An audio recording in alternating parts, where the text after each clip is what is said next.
Hello students, welcome to the channel concepts everyday. और आज हम एचसीएफ और एलसीएम के कॉन्सेप्ट यूज़ करके क्वेश्चन नंबर 3 को सॉल्व करेंगे, जिसमें 3 क्वेश्चंस हैं और 3 संख्याओं के बीच में हमें एचसीएफ ज्ञात करना है। तो आइए सबसे पहले हम क्वेश्चन नंबर 1 सॉल्व करते हैं। देखिए, सबसे पहला प्रश्न जो हमारे पास है वह है 12, 15 और 21। इनका हमें एचसीएफ और एलसीएम निकालना है अभाज्य गुणनखंड विधि से। आइए अब हम अभाज्य गुणनखंड विधि का इस्तेमाल करके इन तीनों के अभाज्य गुणनखंड निकाल लेते हैं। उसके बाद हम एचसीएफ और एलसीएम का कॉन्सेप्ट यूज़ करके इनका एचसीएफ और एलसीएम निकाल लेंगे। सबसे पहले हम अभाज्य गुणनखंड विधि से 12 के गुणनखंड ज्ञात कर लेते हैं। इस विधि में क्या करेंगे, ऐसा कॉलम बनाएंगे और उसके दाईं ओर जो संख्या होगी जिसका हमें गुणनखंड निकालना है उसे हम लिखेंगे और छोटी से छोटी संख्या का भाग देंगे हम सबसे पहले 1 के अलावा। तो सबसे पहले देखिए, इस संख्या के इकाई के अंक में 2 है, यानी सबसे छोटी संख्या जिसका इसमें भाग जाएगा वह होगी 2। देखिए, 2 का भाग देंगे 12 में, क्योंकि 2 का भाग 1 में नहीं जाता, इसलिए हम 2 अंक शामिल कर लेंगे और 2 का भाग जाएगा 12 में 6 बार। देखिए, हमारे पास 6 है जो कि एक सम संख्या है। इसका मतलब पुनः हमें 2 का भाग देना होगा, क्योंकि 2 सबसे छोटी सम संख्या है और किसी भी सम संख्या में सम संख्या का ही भाग जा सकता है। अब देखिए, 6 में तो 2 का ही जाएगा सबसे छोटा अंक और यह जाएगा 3 बार। अब देखिए, 3 एक अभाज्य संख्या है और 3 में जाता है 3 का ही भाग। कितनी बार? 1 बार। इस प्रकार 12 के गुणनखंड हमें प्राप्त हो चुके हैं, वह है 2 गुणा 2 गुणा 3। अब हम 12 को इन अंकों के गुणनखंड के रूप में व्यक्त कर देते हैं। इस प्रकार से हमारे पास 12 के गुणनखंड प्राप्त हो चुके हैं। देखिए, यहाँ पर जो 2 है वह 2 बार रिपीट हुआ है, बार बार आया है, यानी हमें घात लगानी होगी। देखिए, हम 2 में घात लगा देंगे, क्योंकि 2 2 बार आया है, इसलिए हम 2 की घात 2 लिखेंगे। क्योंकि घात का कॉन्सेप्ट यह है कि जिस संख्या का जितनी बार गुणा रहता है उतनी ही बार उसमें घात लगाई जाती है। इस प्रकार 12 के गुणनखंड हुए 2 की घात 2 गुणा 3। अब हम एक एक करके इन दोनों के भी गुणनखंड ज्ञात कर लेते हैं। आइए अब हम 15 के गुणनखंड ज्ञात करते हैं। देखिए, 15 एक विषम संख्या है, यानी इसमें किसी भी सम संख्या का भाग नहीं जाएगा।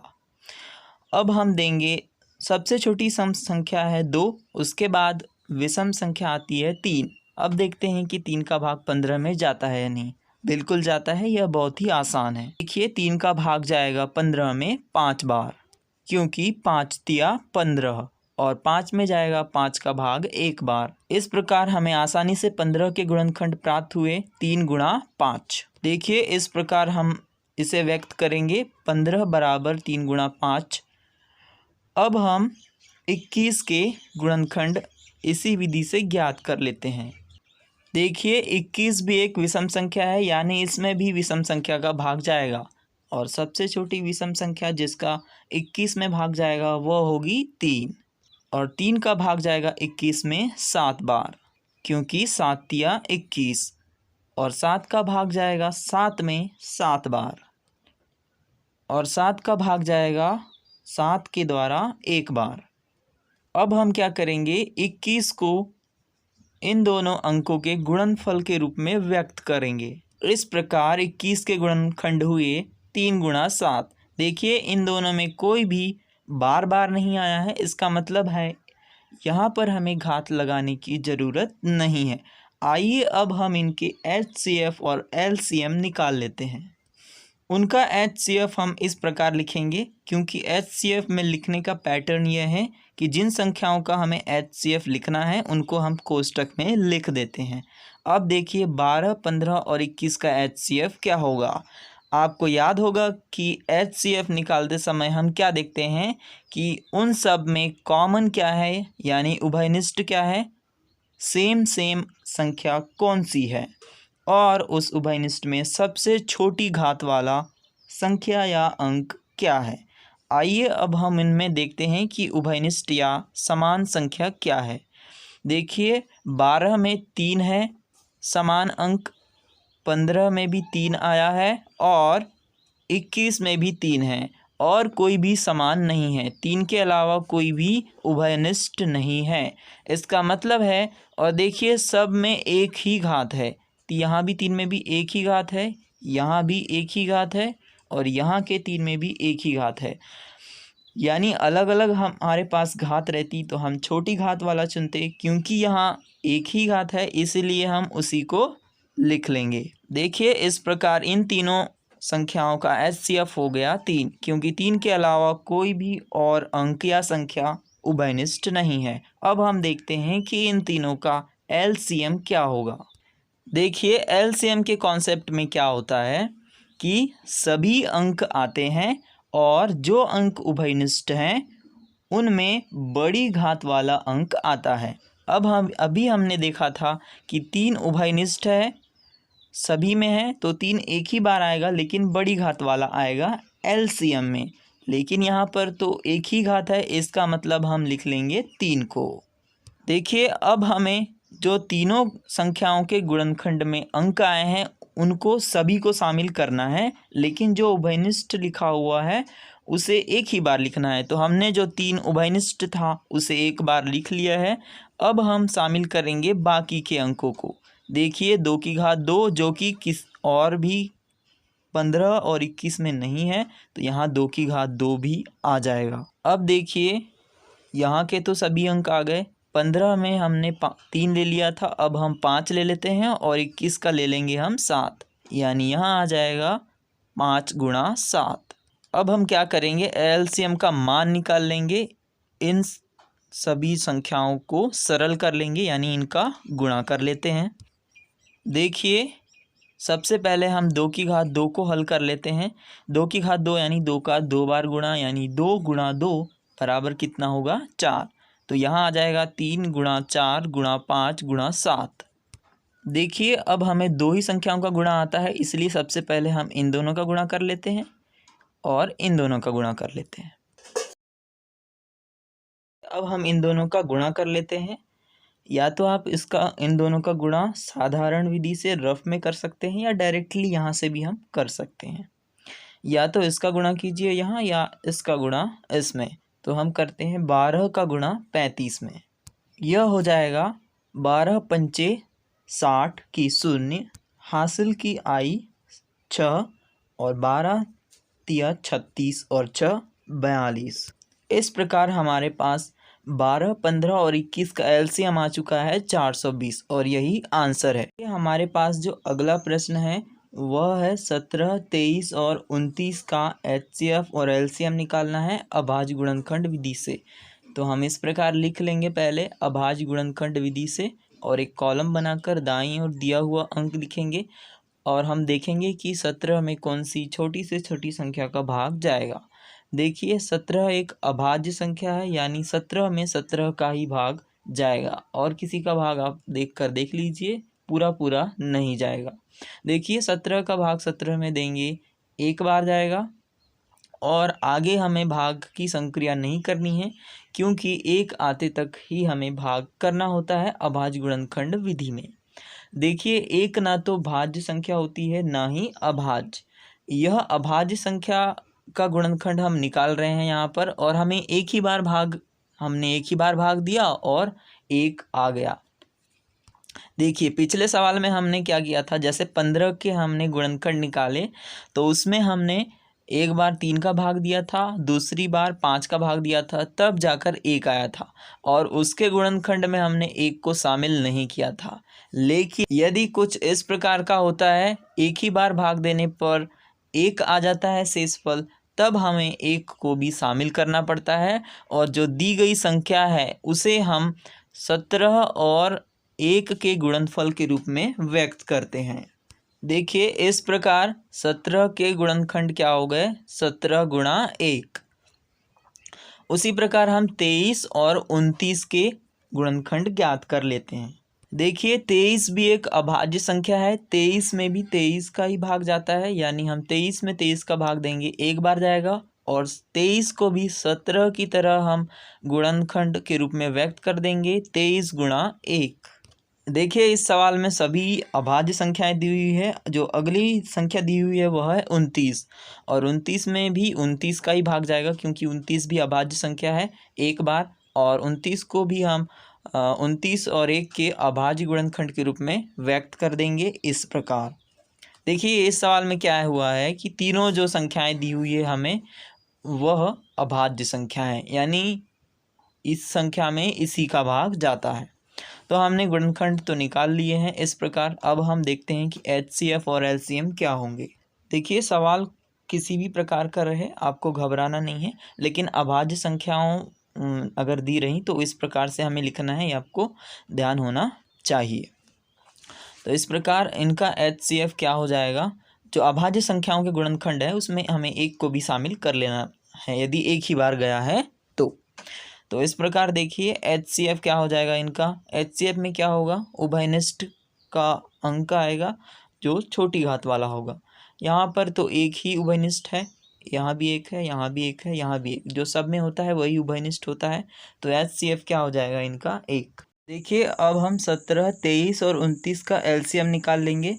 LCM में क्या होगा, जो हमारे पास अंक थे 17, 23 और 29, उनके गुणनखंड के सभी अंक शामिल होंगे, और जो अंक उभयनिष्ठ है उन्हें हम एक ही बार शामिल करेंगे और बड़ी घात वाले।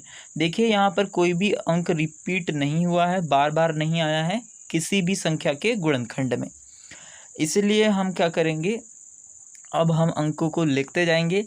सभी अंक शामिल करना है हमें। पहले 17 लिख लिया हमने, कहीं भी रिपीट नहीं हुआ है, 23 भी लिख लिया और 29 भी लिख लिया है, और 1 भी लिख लिया है। 1 3 बार आया है इसलिए हमें 3 बार नहीं लिखना है, केवल 1 ही बार लिखा जाता है। इस प्रकार LCM में हमें ये अंक प्राप्त हो चुके हैं। अब हम क्या करेंगे, इनको सरल कर लेंगे, यानी यहाँ गुणा है यानी हम इनको पूरा गुणा करके लिखेंगे। क्योंकि हमें दो संख्याओं का ही गुणा आता है इसलिए हम इन दो का गुणा करेंगे और इन दो का गुणा करेंगे।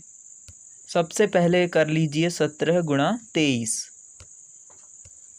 3 सत्ते 21 की 1 हासिल किया 2, 3 एकम 3 और 2 5।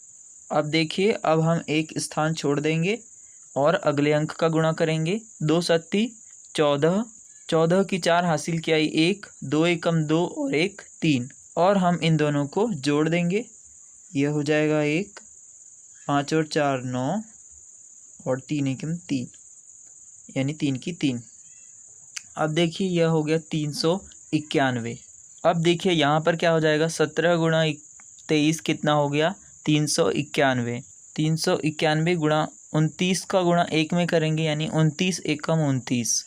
देखिए 1 का नियम क्या है, किसी भी संख्या में 1 का गुणा करो तो वही संख्या आती है, 1 नहीं आता है।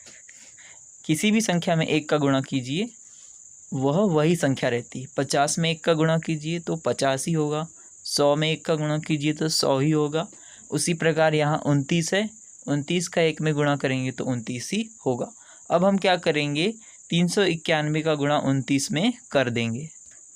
391 गुणा 29, सबसे पहले 9 का गुणा करते हैं। 9 एकम 9, 9 9 81 की 1 हासिल किया 8, 9 3 27 और 8 35। अब एक स्थान छोड़ दीजिए।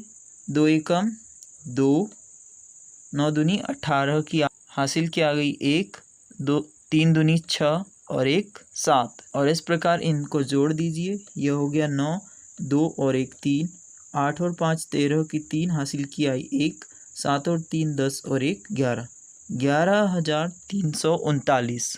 इस प्रकार हमारे पास 17, 29 और 23 और 29 का LCM आ चुका है 11,339। यह आंसर हो गया। देखिए जहाँ पर हमने HCF लिखा था वह भी आंसर होगा, क्योंकि इस प्रश्न में हमें HCF और LCM ही निकालने थे। यह प्रश्न सॉल्व हो चुका है। अब हम सॉल्व करते हैं अगला प्रश्न। देखिए अगले प्रश्न में क्या है, 8, 9 और 25 का HCF और LCM निकालना है अभाज्य गुणनखंड विधि से। अतः हम लिखेंगे हल अभाज्य गुणनखंड विधि से। सबसे पहले क्या करेंगे, हम 8 के गुणनखंड ज्ञात कर लेंगे। इस प्रकार कॉलम बनाकर दाईं ओर दी हुई संख्या जिसका गुणनखंड निकालना है लिखेंगे और सबसे छोटी संख्या का भाग देंगे। देखिए 8 एक सम संख्या है और इसमें सम संख्या का भाग जाएगा, यानी सबसे पहले 2 का भाग जाएगा। बिल्कुल आसान है, 2 का भाग जाएगा 4 बार, क्योंकि 4 दूनी 8, और फिर 4 में 2 का भाग जाएगा 2 बार, क्योंकि 2 दूनी 4, और फिर 2 में 2 का भाग चला जाएगा 1 बार। इस प्रकार हमको 8 के गुणनखंड प्राप्त हो गए, 2 गुणा 2 गुणा 2। अब हम 8 को इन अंकों के गुणनफल के रूप में व्यक्त कर देते हैं। देखिए इस प्रकार 8 के गुणनखंड हमें प्राप्त हो चुके हैं, 2 गुणा 2 गुणा 2। क्योंकि 2 बार बार आया है इसलिए हम इसे घात के रूप में लिखेंगे। तो 8 बराबर हो जाएगा 2 की घात 3, क्योंकि घात का नियम है कि जो संख्या जितनी बार आती है उतनी घात उस पर लगाई जाती है। अब हम इसी प्रकार 9 के गुणनखंड ज्ञात कर लेंगे। देखिए 9 में 9 एक विषम संख्या है, यानी इसमें भाग जाएगा 3 का, जो कि एक विषम संख्या है 3। देखिए विषम संख्या में विषम संख्या का ही भाग जाता है। अब 3 का भाग जाएगा 9 में 3 बार, और फिर से 3 में हम देंगे 3 का भाग और जाएगा यह 1 बार। इस प्रकार हमारे पास 9 के भी गुणनखंड आ चुके हैं। अब हम इन अंकों को 9 के गुणनखंड के रूप में व्यक्त कर देते हैं। इस प्रकार 9 के गुणनखंड प्राप्त हो चुके हैं 3 गुणा 3, क्योंकि 3 भी 2 बार आया है इसलिए हम इन अंकों को में भी घात लगा देते हैं। यहाँ हो जाएगी 3 की घात 2, क्योंकि 3 कितनी बार है, 2 बार। अब इसी प्रकार हम 25 के भी अभाज्य गुणनखंड ज्ञात कर लेते हैं। देखिए 25 में छोटी से छोटी संख्या जिसका भाग जाएगा वह है 5।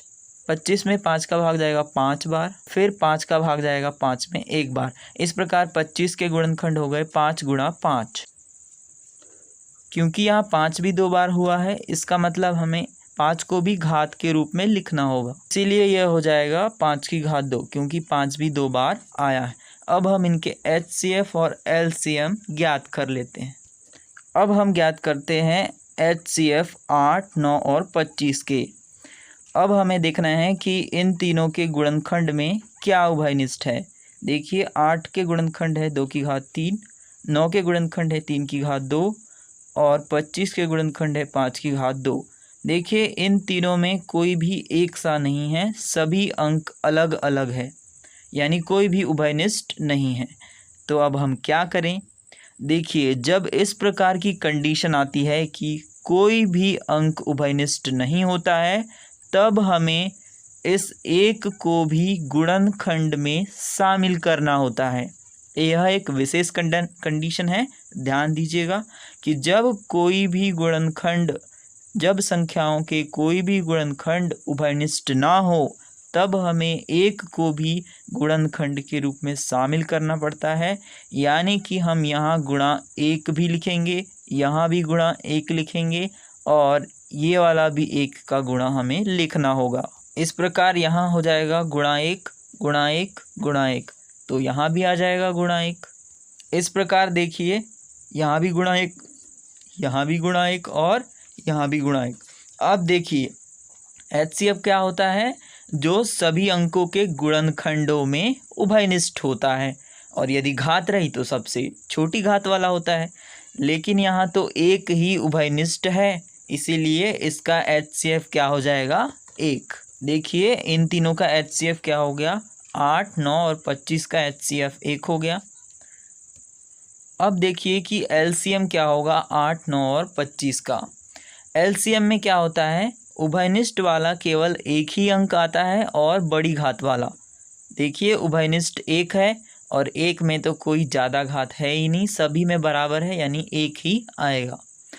और सभी अंक आते हैं तो 8 में है 2 की घात 3 और 9 में है 3 की घात 2, 25 में है 5 की घात 2। तीनों अलग अलग है, मतलब सभी आएंगे। यदि 1 से रहते तो जो बड़ी घात वाला होता उसे लिखते, क्योंकि यहाँ अलग अलग है इसीलिए हम सबको शामिल करेंगे। 1 उभयनिष्ठ है और 3 बार है, इसीलिए हम उसे 1 बार ही लिखेंगे। देखिए इस प्रकार 2 की घात 3 भी आ गया, 3 की घात 2 भी आ गया और 5 की घात 2, सभी शामिल करने हैं और एक भी आ गया है। अब हम इसे सरल कर लेते हैं। सरल रूप में लिखने के लिए इनका क्या करना होगा, गुणा करना होगा। सबसे पहले गुणा करने से पहले हमें घात को सॉल्व करना होगा। अब देखिए 2 की घात 3, 2 की घात 3 यानी 2 गुणा 2 गुणा 2। अब देखिए गुणा कीजिए, 2 दूनी 4, 4 दूनी 8 यानी 2 की घात 3 बराबर 8। तो हम 2 की घात 3 की जगह लिखेंगे 8। अब देखिए 3 की घात 2 बराबर 3 गुणा 3 यानी 3 तिया 9। उसी प्रकार 5 की घात 2 बराबर 5 गुणा 5 यानी 5m 25 गुणा 1 बराबर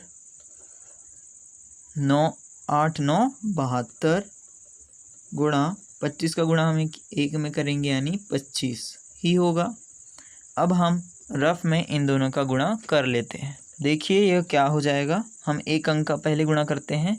5 दूनी 10 की शून्य हासिल किया 1, 5 सत्ते 35 और 1 36, एक स्थान छोड़ देंगे। 2 दूनी 4 हासिल की आई कुछ नहीं, 2 दूनी 4 ही होगा और 7 दूनी 14। देखिए अब इनको जोड़ दीजिए। 6 और 4 10 की शून्य हासिल की 1, 4 और 3 7 और 1 8 और 1। ये आ गया आपका LCM। क्या हुआ 1800।